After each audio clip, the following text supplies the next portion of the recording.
G'day there guys, it's your main man Markee, and welcome back to another episode of r/EntitledPeople. Now if you love today's bloody good content, I want you to sit back, relax, chuck a prawn on the barbie, and get ready for some good stories. Let's go. Just because I let some families use my pool, doesn't mean everyone can. Hello everyone. I've decided to share my story with everyone here. When I was 30, I bought my very first house. It's a beautiful 4-bedroom, 2-bath with a fenced-in backyard and an in-ground pool. I love my home. I work crazy hours at a factory 12 hours a day, from 5 till sometimes 7 days a week. I saved up everything I could for just over 7 years so I could have my forever home. The entire neighborhood is extremely friendly. There's no major problems, and everyone looks out for one another. After about a year, I pretty much have gotten to know everyone within a couple blocks from my place. It was around this time when my neighbor came over, and she sat down inside and chatted with me for a good hour. And that's when she asked if it would be possible if her kids could come over and use the pool once in a while. And to be honest, I was completely fine with this. I was just happy that she'd asked and was so polite about it. Plus, I'd gotten to know her kids over the past year. They are very polite, and they often come over and ask if I need help with something if I was outside doing some yard work. So I told them they're free to use it when I'm at work. Because of my 12-hour days, I worked from 8 in the morning till 8 at night. And every 2 weeks, I switched from days to nights. And I told her it's fine, as long as it's not on days that I have to do night shifts, because I'll be sleeping during the day. And as long as she asks and cleans up after they're done, then I have no problem with it. This worked out very well for about a month and a half. That's when a couple of other families had started asking if their kids could also use it. I was a little hesitant letting too many kids in my backyard at once, so we ended up all getting together and we sat down, and it was a total of 9 families with 12 children. We didn't have a public pool anywhere near us, so I had told them I really don't mind if anyone uses the pool, but I had a few rules that had to be followed, and if they weren't followed for any reason, that I would pull a stop to them using the pool. My rules as followed are: 1. They could not come inside the house, as that was off limits. I have a lot of glass in my house, and I love how it looks with all the windows and the natural light that comes in, and it shines off of different glass pieces that I've set up throughout the house. It is beautiful and makes me very happy, and the thought of people coming into my house, especially when I'm not there with children with all these glass pieces set up, worried me. If something bad happens, like if one of the kids had knocked over something and got cut or had an accident, it would be on me, and I did not want that to happen. And I also didn't want to have to rearrange my whole house. 2. All kids had to be supervised by an adult. No one could come in alone, and they could not leave their kids there alone for any amount of time. 3. They had to inform me either the night before or earlier in the morning if they wanted to use the pool, so I knew who was coming, and I knew who was going to be there to watch the children. 4. They could not bring anyone else over. No bringing over other family members or friends. And 5. They had to clean up after themselves. If they are going to start to leave a mess and I had to clean it, then I was just going to put a stop to it. Every family had agreed to these rules, and they all thought that it was completely understandable. After the first month, things were going very smoothly. After that, it started getting too cold, and I told everyone that I'd be putting the pool away at the end of the week. To my surprise, by the end of the week, a couple of each family member had come over and had actually helped me take care of the backyard, and we set up the pool for the winter, and we did a bit of a clean in the backyard getting it ready for the winter. And we ended up doing a really nice barbecue as well. It is now 17 years later, and every year the families are allowed to bring over their kids and use the backyard. Every year, these families come over and help me open up the pool and put it away during the winter. Then we do a big barbecue, and they help me set up the entire front and backyard. It's wonderful, but there have been a couple of problems along the way. One of the big ones that sticks out is about after 6 years of living in my home. I was getting ready to leave for vacation. It wasn't anything big or fancy, I was just going away for 4 days to spend time with my family. So I informed everyone that for the next 4 days, the pool will be closed because I will be leaving. So the day I leave, I'm already at the airport, but my plane was delayed and we all know that feeling. It was starting to get late, and we all got the notification after waiting there most of the day, but the flight would not be going until tomorrow. So, I was rather irritated sitting there all day waiting, so I went back to my house. Now, I was quite tired and I just wanted to get in to go lay down and go to sleep so that I could be ready for tomorrow. I got into my door, and I'm ready to go up the stairs, and I've only turned on the light when I hear this weird noise and splashing. Mind you, this is after 11 at night. I go to my back door, and I open it up, and I turn on the porch light to find a couple in my pool doing it. And you will never believe what they did. They actually got angry with me because I was disturbing them. I flipped and demanded to know what the hell they were doing. How did they get in through that locked gate? This is a couple that I'd not even recognized, and I had no idea who these people were. And the woman had the audacity to look at me and say, "What are you doing here? You were supposed to be gone for 4 days." I was dumbfounded. I didn't know who they were, but they knew I wasn't going to be here for 4 days. I turned around and I walked into my house, and I didn't even bother arguing with them. I picked up the phone and I called the police, and I told them there's a couple that I don't know who they broke into my backyard and are in my pool having sex, and somehow knew that I was going to be gone for the next 4 days. Within 15 minutes, 2 cruisers showed up at my house, and they came in the front and went out the back to find that the couple was still at it. I mean, can you believe it? Most people would have gotten embarrassed being naked in someone else's pool and would have taken off. But no, not these 2. They actually went back to doing it after getting angry with me because I came back early. The couple get angry and both start saying, "Seriously? You called the cops on us?" Like I had disturbed them and it was their inconvenience. The police took them aside and got them dressed. It turns out that they're friends with one of the families that I allowed to come over to use the pool, and they'd heard that I'd be gone for the next 4 days, and since I was fine with letting other people use my pool, they didn't think that I would mind. They had hopped over my locked fence, and had the nerve to tell the police that I should be arrested for walking in on them and being a perv to watch them. Needless to say, I pressed charges, and the 2 of them spent the rest of the night in jail. I also went about making sure they could no longer come on my property. That was one of the 2 biggest problems I had. The second one happened this summer, 17 years later. I'd told everyone that the pool would be closed because I was bringing my family down there to spend the week with me. Everyone was completely understanding, and I had no problems with them.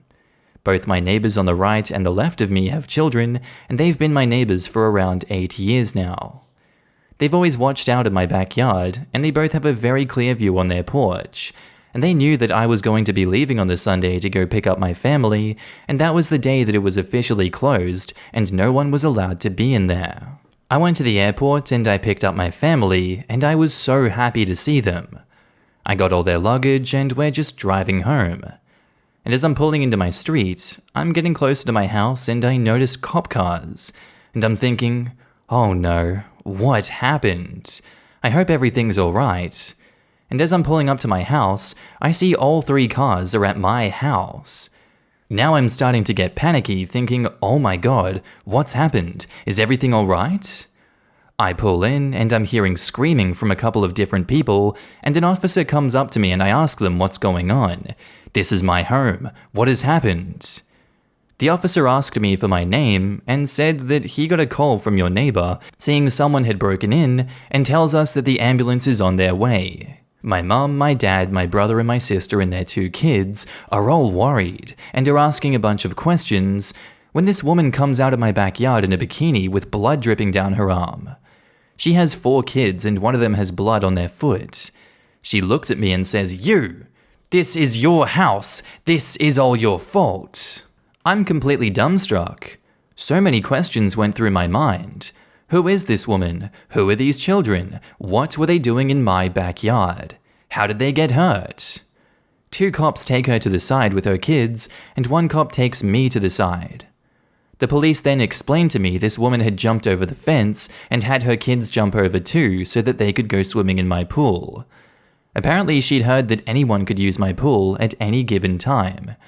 It turns out she had just moved into the neighborhood a couple months ago, and she's about 2 blocks away from me. After swimming for about 15 to 20 minutes, her youngest needed to use the bathroom. So she tried to get into my back door, just to find it locked. Apparently her kid needed to go and couldn't wait till they got home, so she used her arm to break the window on my door to unlock it. She got in and was looking for a cloth because she cut herself, and then her son started running throughout my house and bumped into the glass vase that I had in the center of the room. He knocks it over, and it shatters. And he stepped on some of the glass, and that's how he cut his foot. My neighbors had heard the commotion, and they went into my backyard, only to see this woman breaking into my house and opening the door, and they had to call the police. This woman was screaming at the top of her lungs how she's going to sue me because she hurt herself getting into my house, and how dare I keep my door locked when I'm fine with people using the pool.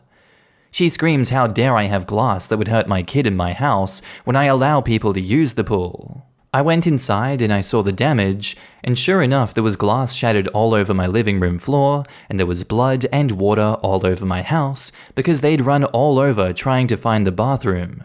There was blood all over my kitchen and on all of my chores as she frantically opened up every drawer and rummaged through my stuff to try and find a cloth to take care of her arm and then her son's foot. 2 officers had come in, and I was just sitting there. I didn't know what to do as I couldn't believe that this happened. They asked a bunch of questions, and after talking with them, they realized that I did not know this woman and she had no permission to come into my locked backyard or to break into my locked house. I pressed charges, and I had demanded that she pay for all the damages. It took a while, and we had to go to the small claims court, and she fought it with everything she could. She ran around telling anyone and everyone how horrible I was and how dangerous my house was. However, no one in the neighborhood would listen to her. Everyone knows the 5 rules of my house, and everyone knows that as long as you ask me to use the pool, as long as I know who's there and who is watching the kids, it is fine. In the end, it took about 2 months, and she had to pay for all the damages that she'd caused. And she wound up moving within 3 months because no one wanted to talk to her after this. The group of people who I allowed to come over, which is pretty much everyone within a couple blocks of me, were all quite worried that I would cancel the pool from now on because of this situation. And I told them no, I'm not going to punish them and their families because of what one woman had done. However, I did tell everyone that I was going to put up cameras simply for my own safety so that when I leave, I don't have to be as worried anymore, and everybody was fine with this. So the cameras go up in 3 days, and I'll not be leaving my home until it's done. Needless to say, the first 2 days were ruined with my family at the house, but the rest of the time with them was wonderful when we got the mess cleaned up with my family's help. Thank you for listening. Our next post is by user Invisible Flower, titled, Unemployed cousin and her friend want to move in with my friends and I next week and expect me to pay for everything because we're family. And now my aunt keeps calling me because I told her no way in hell and made her very upset. So my friends and I are moving September 11th out of LA to these luxury apartments in Tempe, Arizona. There will be 6 of us living there. We are all on the lease and have already put down a deposit. We will be splitting the monthly rent. It's $2,160 a month for the cost of the apartment, bringing everyone's totals to $360 each for rent. The apartment comes fully furnished. It has 3 bedrooms, each have walk-in closets and their own bathroom, a living room, a kitchen, a sunroom, and 2 balconies. The place has community Wi-Fi throughout the entire building. We're going to be in the main building, so the Wi-Fi signal shouldn't be too bad.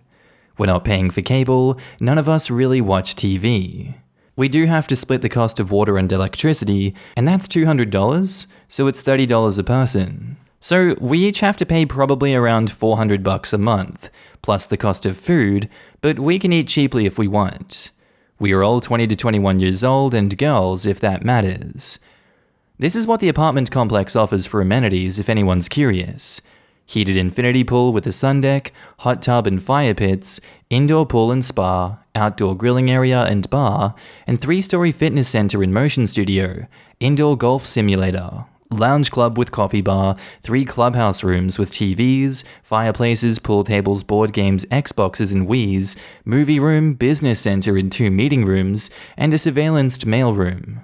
My god, are you living on that frickin' spaceship from WALL-E? How much more can you fit in one goddamn apartment complex? Anyways, my cousin who is 23, lives in Flagstaff, and wants to move in with us and wants to bring her friend. She still lives at home and found out about me moving into these apartments because my aunt told her. They aren't on the lease and there's really no room for them. They said they don't mind sleeping on the couch or floor. My cousin and her friend both don't work, and I told her that I'm not willing to pay for anything for her or her friend. She got mad and said, "But you can afford to live in those nice apartments. Clearly you have extra spending money." And I told her that doesn't mean I want to spend it on you. She called me a selfish tramp and said that she gets yelled at by her mum a lot and it's not fair that I get to live in a nice place while she gets to suffer at home. And then she said I must hate her. No, I don't hate her. But I'm not paying for 2 bums to sit around the place and do whatever while everyone else in the apartment goes to work. She then asked if my friends can pay for her and her friend. I said they don't even know you, so no, they are not going to do that. My cousin then asked what if her mum pays for her rent and food, and I said, well, if she does, that's great. But the second that money stops coming in and you still don't have a job, you are gone. She said you can't kick me out because you're not the landlord, and I said you're not on the lease, so I think I can. She's not in college and is not working and is expecting free handouts. No, I don't get free handouts, neither does she. At least not from me or my friends. I don't care if she thinks I'm being mean. Nobody else is paying for me to stay there other than me. Same for my friends. My friends, the roommates, are also like hell no to them moving in when I told them, and I agreed like they're being ridiculous. If she shows up on the 11th, that would be pretty funny since she doesn't know what apartment we're in. If her mother wants to pay for everything for her and her friend, that's one thing. But I want that in writing from her mother, and I told her that. Cousin said that's stupid because we're family, and you don't do that to family. She also said I don't get why you won't give me a chance to get a job once I move in. I promise I'll get a job if you give me a chance. Then she started screaming and swearing at me and calling me names. And I just hung up on her. Now her mum keeps calling me and leaving voicemails, asking why I'm being so mean to her, and that she's very upset right now. It's like, I've been working 40+ hours a week, busting my ass off as a server at a restaurant, and make $17.50 an hour, on top of keeping up with my college classes. If you think I'm going to pay a penny for my cousin and her friend to do nothing with themselves and mooch off me, you're out of your goddamn mind. Family or not, I don't care. It is not happening. My cousin can call me whatever derogatory name she wants, and my aunt can try and guilt trip me all she wants. I'm about ready to call my aunt back with the monthly costs for both of them and say that if you want to pay for them, that's fine, but I want it in writing. The second you stop paying, they are gone. If she doesn't do that, they don't move in, and I don't think she would do that anyways because they aren't exactly rich. Or I should say to her, well, they don't have jobs, and I don't think it's fair for me to have to pay for them while they sit around and do God knows what around the place all day. Everyone living in the apartment is working. Nobody is living there for free. So tell me how you think this is fair. There also isn't really any room for them either. She'll probably get pretty pissed off at me, but it's like the truth. WTF? Update. I called my aunt back and told her she can pay for them if she wants, and the cost of them. She said, "Are you out of your mind? Why would I pay for them?" And I said, "Why would I?" She said, "Because you're already living there." I said, "What does that have to do with anything? I refuse to pay a penny towards either of them." She said, "But your family has more money than my house, and you can just ask your parents for money if you can't afford it." I am sick of her sitting around my house all the time. And I said, So what makes you think I want her laying around my apartment all day eating all my food? Make her get a job or kick her out. And she said because then she's out of my hair and I don't have to deal with her anymore. I don't want to kick her out. She has nowhere to go. Have a heart. I said, have a heart? You have to be freaking kidding me right now. There is no way they are moving in here. They are 23 and 24 years old with no jobs and want to freeload. I have been working since I was 17. They have no excuse. She said your older sister would do it, and I said like hell she would. And even if she did, I'm not her. I'm me. My aunt then said that I'm gonna call your mother and tell her how you were betraying your family, and you're such an effing tramp, and then hung up on me. Have fun with that. My mum would agree with me and say no as well. And what would you know, there is another update. Update to my last post, my cousin and aunt are both blocked. Per my last post, I keep seeing people ask why I even entertained the idea of my cousin and her friend moving in, if my aunt pays for them.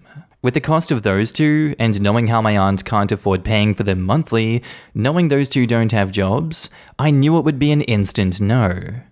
Since my aunt wants to guilt trip me, trying to manipulate me and call me every name under the sun, scream and swear at me for not caving in, I thought it would be fun to mess with my aunt and say sure, they can move in if you pay for them. I didn't really mean it and I knew she was going to say no, which she did. And she expected me to pay for them because I live there, and that's what a good relative does. She wants my cousin out of her hair. None of this is my problem. Was it an immature way of doing it? Yes, but I've been a victim to their manipulation in the past. My roommates are aware of the situation and are laughing at how childish my cousin and aunt are being. They think they're absolutely bonkers, which is true on so many levels. I did tell my cousin, no, you are not moving in, you don't work, there is no room for you or your friend, and I am not paying a penny for either of you. My roommate said no as well. Her and my aunt both threw tantrums. My aunt called and screamed at my mum, and my mum pretty much told her to F off. Cousin went off on me multiple times. My aunt started threatening me. You can see all that in more detail on my last post. As of right now, they are both currently blocked because my cousin would not stop blowing up my text messages with derogatory manipulative messages in all caps, and they are both being ridiculous. I think when I move in next Saturday, I'm going to take pictures of them to the leasing and management office and leave their names and say that if they show up and ask what apartment I'm in, do not give that out. I don't know if they legally can give them that info without my consent, but I am not consenting. Anyway guys, I think that's where I'm going to end today's video. If you did like it, tell me what you thought about it down in the comments below, and make sure to just interact with everyone in this community. I love each and every one of you that I get to see on a daily basis. And don't forget, if you are a Patreon subscriber, I love you. You're on the screen right now with the YouTube members as well. If you see yourself, give yourself a pat in the back. You guys help me continue this YouTube journey. You keep me going. I see you guys everywhere. I see your messages, and thank you so much for supporting me. I really love every single one of you. But with that all said, I'm going to be signing off now, guys. I hope you have a good day, night, sleep, whatever you're up to, and I'll see you in the next episode. Bye.